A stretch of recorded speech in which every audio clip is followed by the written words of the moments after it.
Ами, какво мога да ви кажа?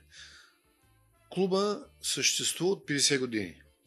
Създаден е официално с документ, с учредително събрание на 20 февруари 1973 година. 1973 година. Събирането на великотърновци, живеещи в София, е ставало много преди. Още преди 1944 година, още в царско време, първите данни за такива събирания на хора от Търново дошле да живеят в София и са установили да живеят в София, датират още по времето на Стамболов.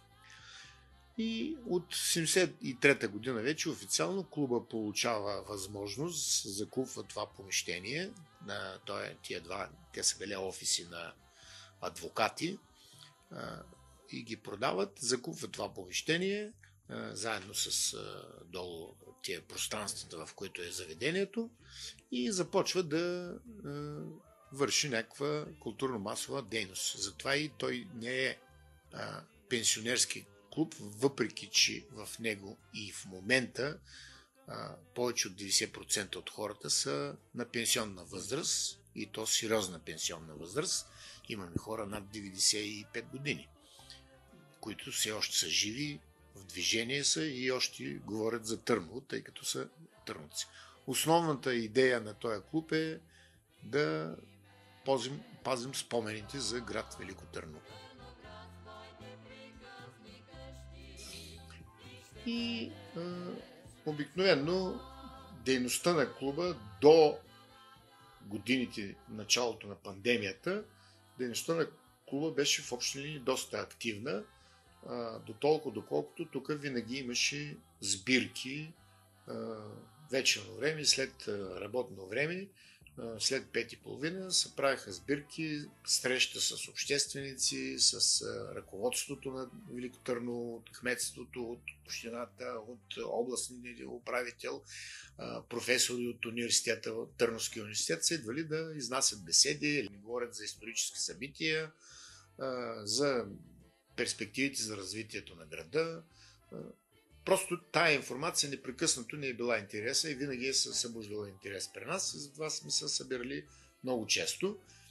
И сега в общи линии нещата са, че имаме възможност всяка седмица, 2 пъти в седмично, да се събираме сутрин за по 1-2 часа. Всички, които са членови на клуба, идват тук, сядат долу на приказка, на събития и от време на време търсим някакви такива изяви да правим. Сега, примерно, планираме една екскурзия до Пловдив, за да видим голямата базилика и малката базилика, просто хората да я видят, но за съжаление хората в клуба застаряват и движението става трудно. Всяка година си ходим за празника на Търново в Търново на 22 март и понякога и на 22 септември.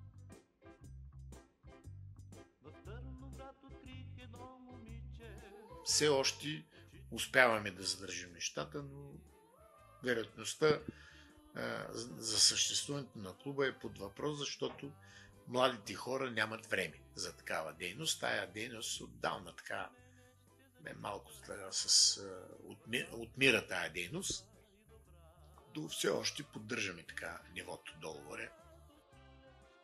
И за съжаление това е, че сега вече хората, които са на работа, които са в такава активна възраст, нямат време много за такава дейност. Просто не им остава време.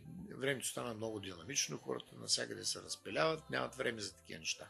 Аз поне знам, аз съм член на клуба от преди 2000-та година и някъде до към 2019-та, малко преди пандемията, много рядко идвах, въпреки че бях заместник-председател на клуба. Но трудно е доколкото хората в клуба постепенно остаряват. Млади хора много малко се интересуват от тая работа. Не знам, обществото така или иначе малко започна да се затваря. Много е... В това отношение е доста трудно. А един такъв клуб поддържа до известна степен духа на хората, особено пък такива като хора, които по някаква причина са се преселили от едно населено място в друго и са променили живота си. И сега се опитваме да го възстановим по някакъв начин, но как ще стане? Все още нямам точно рецепта за такова нещо. Нямаме. Правим опити, но колко време?